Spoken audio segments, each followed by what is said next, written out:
I got a set of dream custom wheels for my Lamborghini Murcielago. And in this video, we're gonna install them. Now, when it comes to the Murci, there aren't that many fitted cars out there that I can reference from. So many of the Murcis that I find online with aftermarket wheels are either running something that's outdated, too heavy, and just simply not my style. And because the specs you'd have to run for this car are so unique, with the extremely staggered fitment, tight brake clearance, and 5x120 bolt pattern, finding a set of existing wheels out there is just about impossible. Thankfully, I was able to make the connection with DR Forge, and they were willing to work with me for a fully custom set of wheels. I got to choose every detail of design and finish, and when it came down to the specs, we based them off of the OEM but went up a size to be safe on clearance. And even taking all of that caution in mind, we still may or may not have ran into fitment issues. Will I even be able to run these wheels? Well, watch the video to find out. Today is the day. Ever since I purchased the Murcielago, since it visually looks stock, people have always been requesting, Jack, when are you gonna throw a different set of wheels on there, some aftermarket Johns? Well, I'm excited to announce that I've been working exclusively with DR Forge to make an entire custom set for this car. We are headed on the way right now to go pick them up because DR Forge is based around the Arizona area. I've seen renders, I've seen photos, but I've never seen them in person, and that's exactly what I'm about to do. Oh, would you look at that? DR Forge, baby. So here are the wheels. So this is a front? Yep. All right, let's start with this, because the rear is going to be even crazier.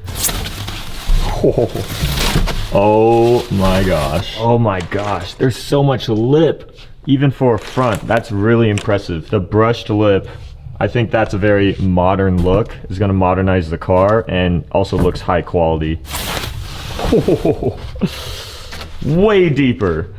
Oh my, these look incredible. So yeah, we went back and forth a lot on me overthinking what exactly I wanted the face finish to be, the texture of it, if it was like a glossy or a satin. Also the customization of, you know, this being a step lip and how far pressed in you want the face to be. So all of that, I mean, customers can literally, like, you know, choose, spec out if they want. That's the beauty of full custom, but I think these are gonna look so killer on the car. Well, I had my wheels here. They turned out exactly like how I hoped they could. And whilst I still waited for my tires to come in, I couldn't help but start mocking them up on the car.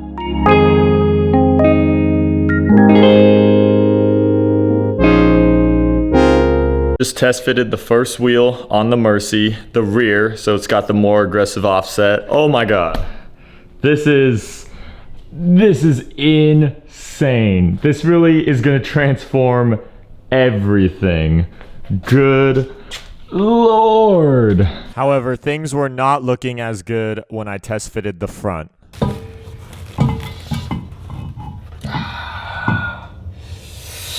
Oh no. Oh, God. It's not clearing the caliper. Damn it. So there's a hard line right there. I believe that's the ABS line.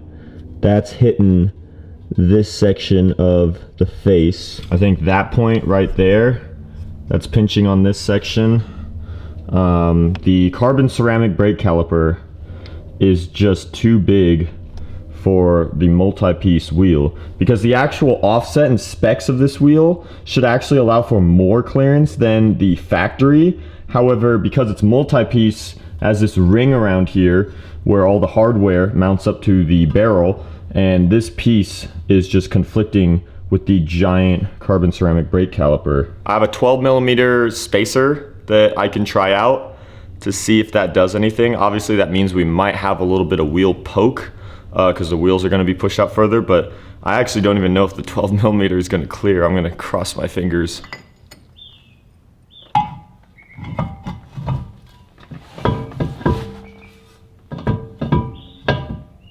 Nope, it's still rubbing. This has to be the ultimate blue ball. Like, this is probably the most hyped I've ever been on a set of wheels, and I can't run them. And I've also waited months for this, but the multi-piece design just does not clear the specifications that we have had set up. My only option was to see how wide of a spacer I could go until these wheels finally cleared. So, a couple days later, we were able to get back to it.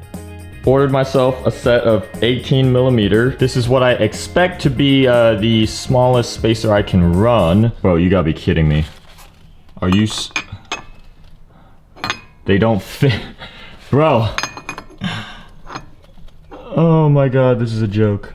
So these gusseted holes right here, for whatever reason, because they're lowered on this spacer ring, they don't clear these bolts right here that have to bolt in the hub. Oh my gosh. Okay, well that works, but I can't lug in my lug bolts. So these spacers aren't gonna work. That's just great. All right, time for round 3. Another couple days and $60 spent later, we had our third set of spacers. We have 20 millimeter spacers that actually have the correct holes in between. I went up to 20 just because I wanted to be safe, and this is a lot more of a common size. I couldn't find any other 18s with the correct holes in the middle.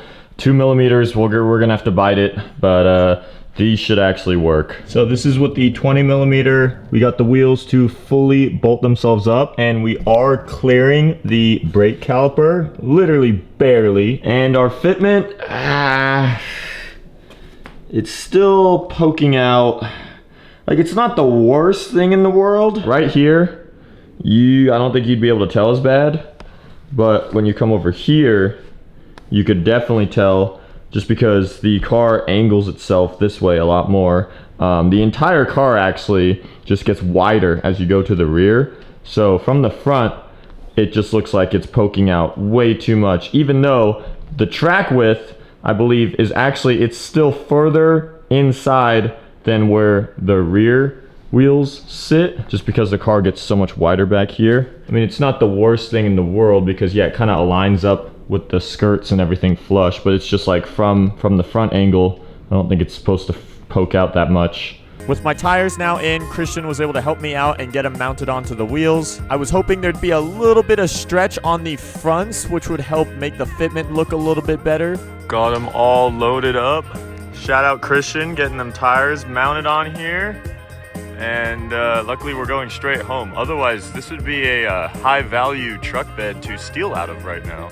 Well, it's time for the moment of truth. We'll see how these things fit on the car. Not gonna bother lowering it right now because I do know that the full diameter of these bigger size wheels and these bigger size tires is gonna fill up more of the wheel well. So fitment actually might be a little bit better than I expect for stock height. Now for anyone interested or curious about the wheel specs that we have here, the current setup on the car, it runs 18s, 18 by 8.5 in the front, 18 by 13 in the rear, and obviously with brake clearance issues and certain things, you kind of have to go up a size, and we went double staggered, which means obviously as far as thickness, it's thinner in the front, a lot wider in the rear, but as far as diameter, this is a 19 diameter in the front and a 20 diameter in the rear, just because it's going to fill up the wheel wells a lot better. I'm not one to usually go big wheels, big diameter, but for this car, it is just kind of what you have to do. Our specs are 19 by 8.5 plus 50, 20 by 12.5 plus 0. I thought that having 20s all the way around, 20s in the front,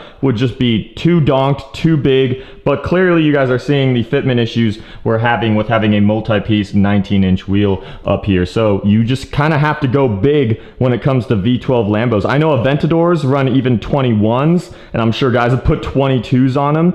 That just seems to be the pattern here. As cars get newer, their wheel wells get bigger and they start slapping on bigger and bigger wheels. I was definitely stoked to see how these ones were gonna look on the car. All right, so we have to take our 20 millimeter and we fit her right up to the front. Because we're 20 millimeters thicker, these lug bolts are not designed for that. They're too thin, they wouldn't thread all the way, so we have new ones. These are extended to match our 20 millimeter spacer. Whenever you're gonna run a decent sized spacer on your car, always account for your threading and making sure your bolts thread themselves properly with the extended amount that you've now spaced out. All right, moment of truth to see how this looks.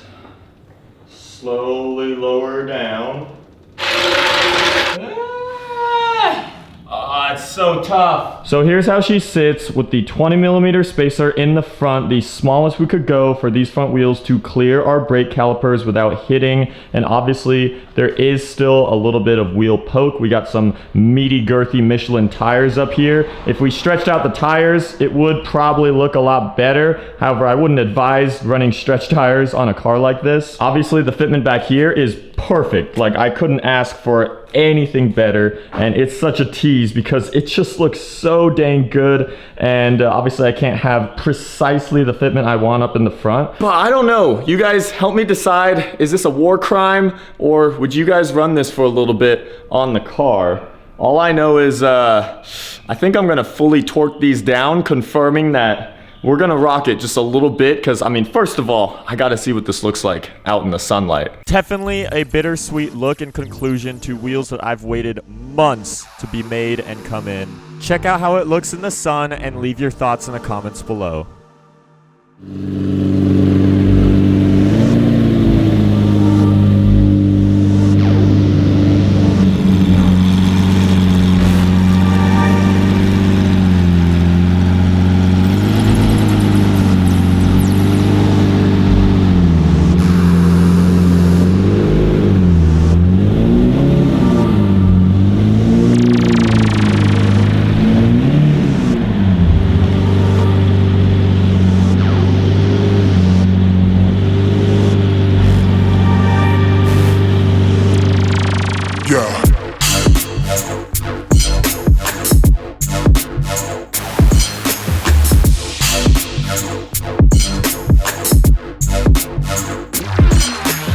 Well guys, take a good look. Here are the wheels, all four of them sitting on the car, the DR Forge DR01M wheels. By this time, some ongoing fans of the channel might have noticed that I have a bit of a type when it comes to my wheels, and these fully encapsulate that. I love gunmetal faces with a brighter, either polished or brushed lip. I also love split 5-spoke wheels, and so this is kind of an accumulation of all my favorite wheel combos combined into one set onto my favorite car in the entire world, and I think it comes together great. With an orange car, I do think you're a bit limited to the various specs and colors you could choose. I don't think bronze, gold, brown, any of that would have cut it. Black is what we already had on the car, and white is, it's just not for me. And so I think the gunmetal and the polish, it's just always a really quality look that you can't go wrong with, and it just really stands out. Some people might argue that this is a bit much for this car, but given the opportunity to have a full set of custom wheels to display, I wasn't going to have them be boring black where you can't see them or something really subtle. I wanted them to really be out there, to really be an entire different look from what we had before, and these wheels do a phenomenal job at that. If it's a YouTube video featuring the Murci, you guys know I gotta give you some gated manual action. I put about a couple hundred miles on the car with it being gated, and so far nothing has gotten old whatsoever. In fact, it just gets better.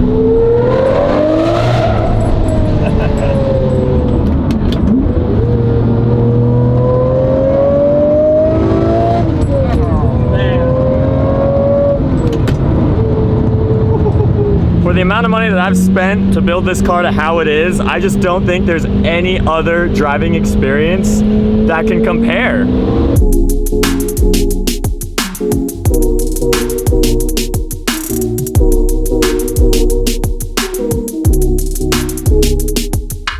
I couldn't help but test out the brand new Michelin rubber out here in the Arizona back roads. I mean, this whole scenic area is literally just 5 minutes away from where I live. People may dismiss Arizona roads, everything being flat and boring, but nah, there are some canyon twisties around. If you dig around, you'll find some good stuff. And on top of that, crazy backdrop views, so I get some nice shots of the brand new wheels on there. So is that a wrap?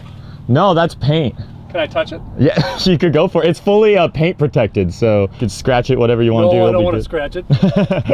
We were in, you know where Fountain Hills is? Yeah. We just saw a Lamborghini SUV.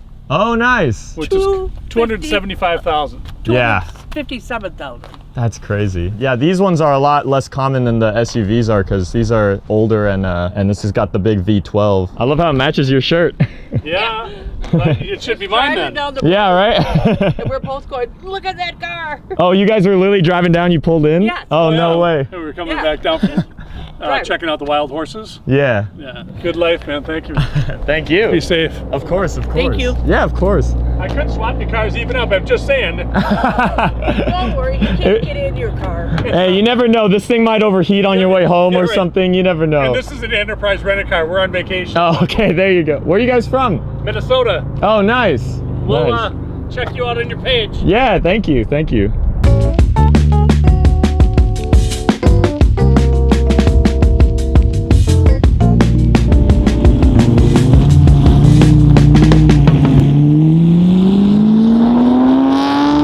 It's not often this happens, but we found another Murcielago to cruise around Scottsdale with. This car has a full Veilside kit from Japan, the same kit that was on the car from Fast and Furious, the orange one.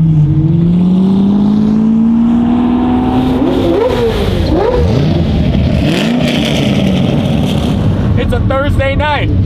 It's literally a Thursday night here in Scottsdale. And that's what's going, oh my god, that thing just rolled.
Everyone's literally just doing 100. Well, that was a fun example of what can happen cruising on the 101 on your way home, but car is home safe, and that was a good little cruise we had. It's not often that I get to cruise with another Mercy.